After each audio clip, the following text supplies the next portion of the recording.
academics who decided one day that they had nothing else to do with their lives and decided to create a blog. And because it was the first real blog in the competition atmosphere, everyone was like, cool, this is so cool. And so this is now the go-to. Chilling Competition gives really interesting blog posts of, you know, this is a decision that came out, why do we, those three people writing it, think it's wrong or right? It is not the law, it is not the state of scholarship, it is just their opinions. They happen to be really, really smart guys who I fundamentally disagree with, but they're really, really smart nonetheless. And they write really well, and it's a good way of getting in touch with a certain topic. Yeah? But do read wider than that. Competition Law is podcasts. Karen Beaton-Wells from Australia. Nobody knows anyone from Australia in the area except Karen. She's like the guru. She's making Melbourne into the place where everyone wants to be for competition law, despite the fact that we only know her. She is really good, and her podcasts are fascinating. She talks about blockchain and how that works with competition law. She interviews people. It's really, really nice, and it's an easy way of understanding things. Then you've got CPI, Competition Policy International, less easy to understand. Tends to be academics who write academically. But it is a good way of finding sources for essays, reading up on things more in depth, and sometimes you get voice-over readings of an article. Now it's kind of like audiobooks for academic articles. I don't know who came up with it. It's sometimes really, really good and sometimes awful. But if you want to have an audio version of articles, CPI is the place to be. Okay. That is me, by the way, Magali Eben. You know. You would think this is weird, but we are now being judged on how much impact we have online, so you know. Okay, any questions so far? Okay, so what is competition law? Why are you here? People who were in ACL yesterday have a bit of a heads up in that they know that this is not an easy question to answer. So somebody who wasn't in ACL, tell me, what is competition law? You can either answer what is competition or what is competition law. I will learn all your names, I will memorize them, and I will be able to pick on you by name, so you cannot hide from me. So, what is competition, or what is competition law? Unicorn sweater? What is competition, or what is competition law? There's no right or wrong answer.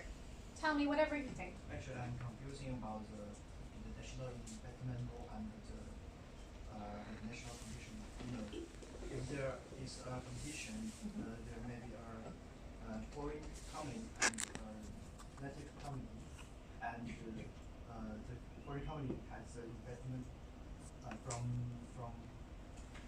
other country.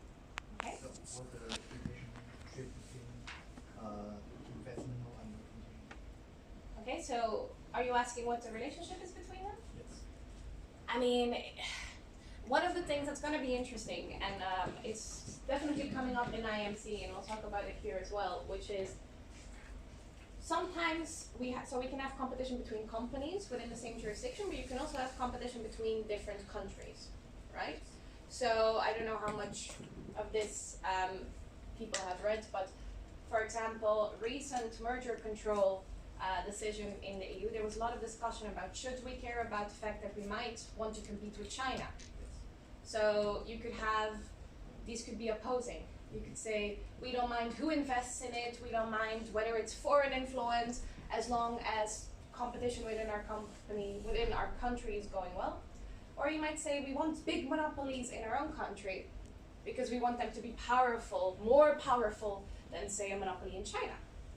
That's a very interesting dynamic, and we haven't figured that quite out yet. But one does have a relationship with the other. And definitely, if you ask Mark about this in international merger control, he will go on a long tirade, but they're fascinating. So, anyone else I can pick on? I like how you're all suddenly so interested in slides. There's like, what is competition law? And you're like, ooh, fascinating. All right, who's looking down at their page? Because that is a sure way of getting me to pick on you. Like the striped t-shirt? Yes. I think there have to be like rules how the competition between different companies have to work, Yes. and therefore we have competition law. Okay, so competition law sets the rules of conduct when different companies are in relationships with each other. Okay? You said when companies compete. So that brings us back to the first part. What is competition? Rules of competition. What is competition? It's when two subjects, in our case two companies, fight against each other, strive to win something. So like a sort of domain on the market, or Very good. You all know what competition is, strictly speaking, right? Striving for the same goal, and you want to be the one to achieve that goal, and everybody else loses out, doesn't achieve that goal. You all, I assume, have been in competition for something. You've been, in a way, in competition for one of the slots on this program, because not everyone who applies gets accepted.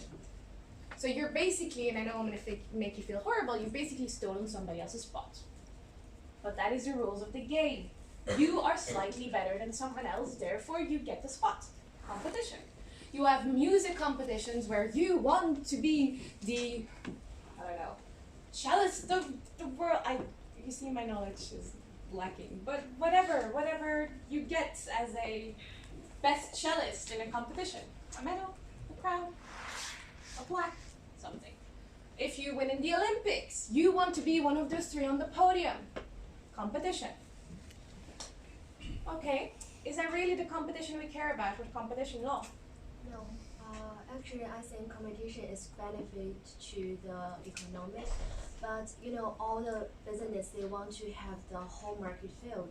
So if there lack of competition, that's not good for the economy. So the competition law is the restrict of like the cartels, monopoly, or oligopoly. So I think that. So competition law is like a law to protect competition in the Yes. field. You're absolutely right.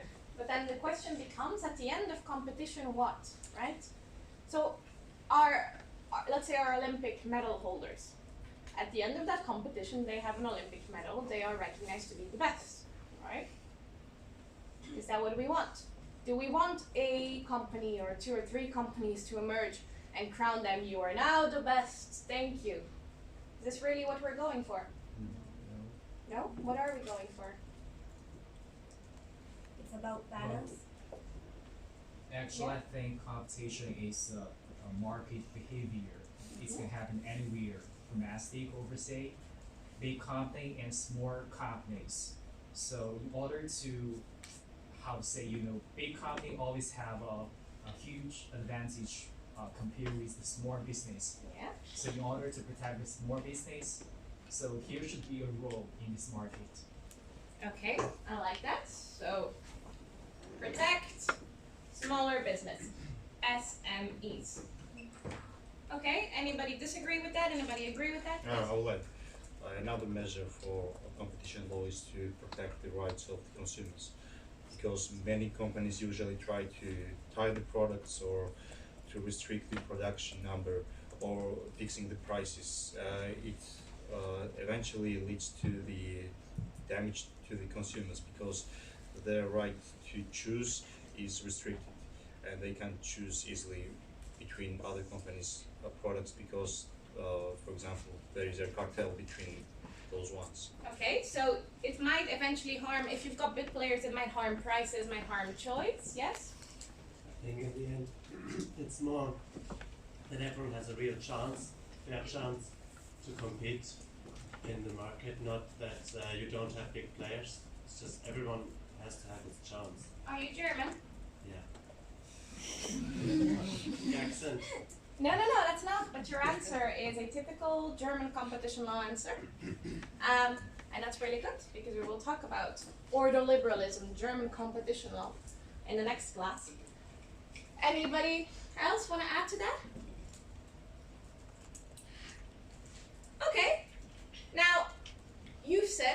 consumers can be harmed by having a big company because a big company can drive up the price or reduce the choice. But what if the situation arises where a monopoly comes out of this competitive situation? They have a competition, a monopoly wins, it has the lowest price, the best quality product. Still, we might say we don't like that monopoly, even though it's not harming consumers, because actually it's pushed out smaller companies and we like small companies, or because we feel that now it is difficult for other companies to come in and they no longer have a shot at competition.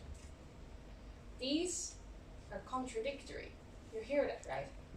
Saying you compete to be the best, to give consumers the best possible product at the lowest possible price, and then we are proud of you. However, the moment you do that, we will kick you in the ass because you have reduced how many small companies there are. Those things don't align. Yeah? Now, it's because we misunderstand competition. I usually say, and I have to thank my partner for this, because for like 6 months I was like, you know, when you compete, but the competition doesn't stop. And he was like, what are you on about? I need a photo. And he just at some point bought something like this, and I was like, oh, it's competition law in action. I said, please stop talking. But it is competition law in action. Why? Why is this photo, this kind of race, the best example of competition law? Right. It never stops. This might be bad news for companies, but let's say that this has a line, this is where the race ends. You arrive there, you have the best product. We don't want it to stop. You may have the best product now, but we want your best product to only be the best product for a couple of years. We want someone else to come in and take over. We want perennial destruction. We want companies to go down and be replaced with another company. We want you to compete to offer the best thing and still be afraid that 5 years later you will fall because another company will take over. Competition has no end point, right? You have to be the best always, continuously, or somebody else will take over.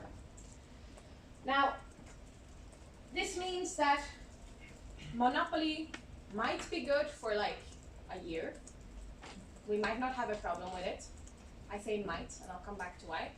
As long as we think that there is enough opportunity for other companies to come in and take over later on. Now I say might because the US and the EU have a very different perspective about what has to happen in the meantime. So both the US and the EU agree that this is the kind of competition we want, that never stops, it keeps flowing. But we don't agree about, one, how we get there, and two, what we do along the way. How do you stimulate smaller companies to come in and take over? How do you stimulate better products? How do you stimulate innovation? We don't agree on the how.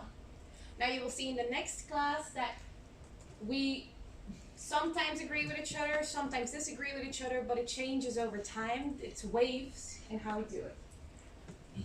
Fundamentally, however, there's different things you can say. You can say we don't care about small companies, we only care about the best prices and products for consumers. That is one way to look at it.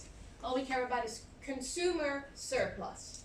Consumers paying a certain price for a certain quality of product. You can say, well, we want more than that. We want multiple companies to be in the market because everybody needs to have a fair chance, especially small companies. Even if the small companies may not be as efficient as the big company, we still want them to be there. There's an added layer to this, which I will also touch upon in more detail in the next class, is that so far we've talked about economic things, right? Like low prices, high quality products. What about democracy? Do we or should we care about democracy in competition law?